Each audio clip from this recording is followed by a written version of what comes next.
Nelson Mandela long walk to freedom के second part में आपका स्वागत है। तो चलिए शुरू करते हैं। In life every man has twin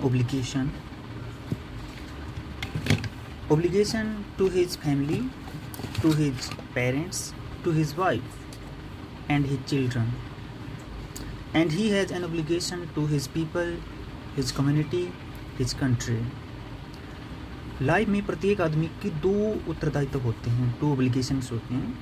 एक तो उसकी फैमिली के प्रति, अपने माता पिता के प्रति, उसकी पत्नी और उसके बच्चों के प्रति, और जो दूसरा उत्तरदायित्व बनता है उसका अपने लोगों के प्रति, उसका जो कम्युनिटी है, समुदाय है, उसके प्रति, और एक अपने देश के प्रति। In a civil and society each man is able to fulfil those obligation according to his own inclination and abilities. तो एक सभ्य समाज में एक आदमी जो होता है वो दोनों प्रकार के उत्तरदायित्वों को अपनी योग्यता और उसके जो प्रवृत्ति है उसके अनुसार पूरा करने के लिए एबल होता है। But in a country like South Africa it was almost impossible for a man of my birth and colour to fulfil both of those obligation. तो नेल्सन मंडेला बताते हैं कि साउथ अफ्रीका जैसे कंट्री में मेरे जैसे स्किन के colour के लोगों के लिए दोनों प्रकार के उत्तरदायित्वों को निभाना एक प्रकार से इम्पॉसिबल है। In South Africa man of colour who attempted to live as a human being was punished and isolated. एक डार्क स्किन के कलर वाला इंसान, कोई आदमी अगर साउथ अफ्रीका में एज ए ह्यूमन बींग्स अगर वो ज़िंदगी बिताना चाहता है तो उसको पुनिश किया जाता है और उसको आइसोलेट कर दिया जाता है from his family, from his people, from his society. In South Africa a man who try to fulfil his duty to his people was inevitably ripped from his family and his home and was forced to live a life apart, a twilight existence of secrecy and rebellion।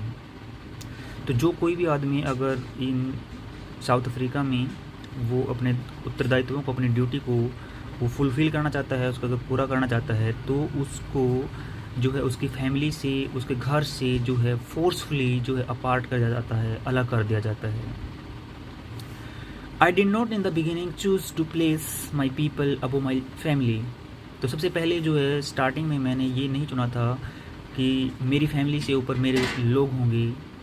But in attempting to serve my people, बल्कि जब अपने लोगों की सेवा मैंने की, I found that I was prevented from fulfilling my obligation as a son, brother, a father and as a husband. तो मैंने पाया कि जब मैं अपने लोगों की सेवा कर रहा था तो मुझको प्रिवेंट कर दिया गया, मुझको रोका गया मेरे उत्तरदायित्व को निभाने में एज ए सन या as a brother, as a father and as a husband. मुझे ये ऑब्लिगेशन पूरे करने से रोका गया। I was not born with a hunger to be free. तो मेरा जन्म जो है वो फ्रीडम की भूख लेकर पैदा नहीं हुआ था, फ्रीडम पाने के लिए पैदा नहीं हुआ था। आई वॉज बोर्न फ्री, क्योंकि मैं तो फ्री पैदा हुआ था। Free in every way that I could know, प्रत्येक प्रकार से मैं आज़ाद था जितना भी मैं जानता हूँ। Free to run in the fields near my mother's hut, free to swim in the clear stream that ran through my village. बोलता है कि जो हमारी हट के साथ जो लगते हुए फील्ड थे, मैं उनमें दौड़ने के लिए फ्री था, स्विमिंग करने के लिए मैं फ्री था। और free to roast mealies under the star and ride to the broad back of slow moving bulls. यानी कि जितने भी प्रकार के कार्य हैं तो इन सब को करने के लिए मैं आज़ाद था, मैं फ्री था। स्लो मूविंग बुल्स के ऊपर भी राइड करने के लिए मैं फ्री था। मैं रोस्ट मिलीज को रोस्ट करके खाने के लिए फ्री था। As long as I obeyed my father and abided by the custom of my tribe.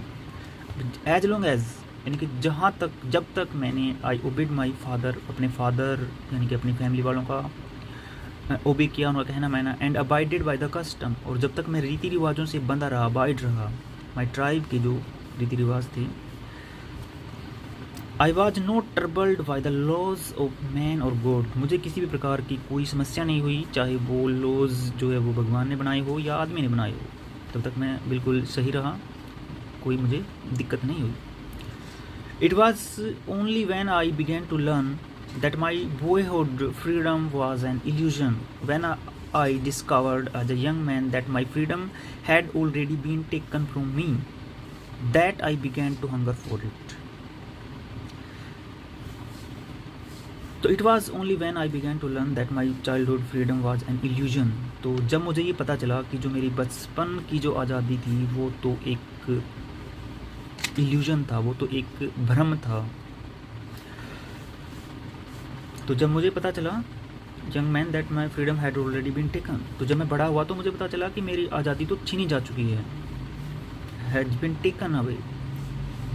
तो तब से मेरे अंदर जो है आज़ादी के प्रति जो है वो डिज़ायर जागती है, उसके प्रति मेरी भूख पैदा होती है। At first as a student, पहले मैं जब स्टूडेंट था, एज ए स्टूडेंट था, I wanted freedom only for myself, मुझे आज़ादी चाहिए थी सिर्फ अपने लिए। The transitory freedom of being able to stay out night, यानी कि किस प्रकार की आज़ादी चाहिए थी, वो सिर्फ क्षणिक आज़ादी थी, वो चाहता था कि वो रात को आज़ाद बार घूम सके।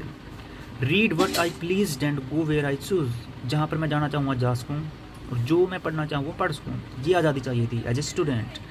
Letter as a young man in Johannesburg I yearned for the basic and honorable freedom of achieving my potential, of learning my keep, of marrying and having a family, the freedom not to be obstructed in a lawful family, in a lawful life। तो बोलता है कि जब मैं Johannesburg के अंदर था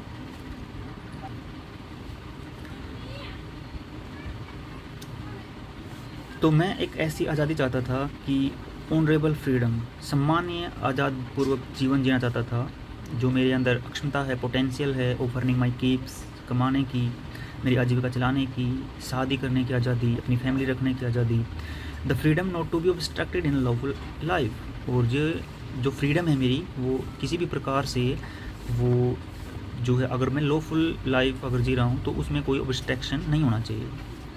but when I slowly सा that not only was I not free but my brother and sister were not free, तो जब मैंने देखा, धीरे धीरे मुझे ये समझ आया, मैंने देखा कि सिर्फ मैं ही जो है वो मेरी ही आज़ादी नहीं छीनी गई है, बल्कि मेरे जैसे बहुत से मेरे ब्रदर और सिस्टर हैं जो कि आज़ाद नहीं हैं।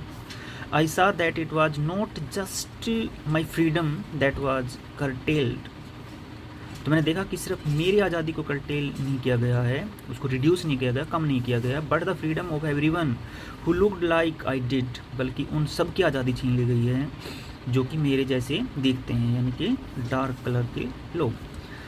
That is when I joined the African national Congress, तभी मैंने जो है अफ्रीकन नेशनल कांग्रेस को ज्वाइन किया। And that is when the hunger for my own freedom became the greater hunger for the freedom of my people, और तभी से ये जो है फ्रीडम की जो भूख थी वो मेरे अंदर पैदा होती है अपने लोगों के प्रति भी। It was this desire for the freedom of my people to live their life with dignity and self-respect that animated my life, that transformed a frightened young man into a bold one, that drove a law-abiding attorney to become a criminal, that turned a family-loving husband into a man without a home, that forced a life-loving man to live like a monk।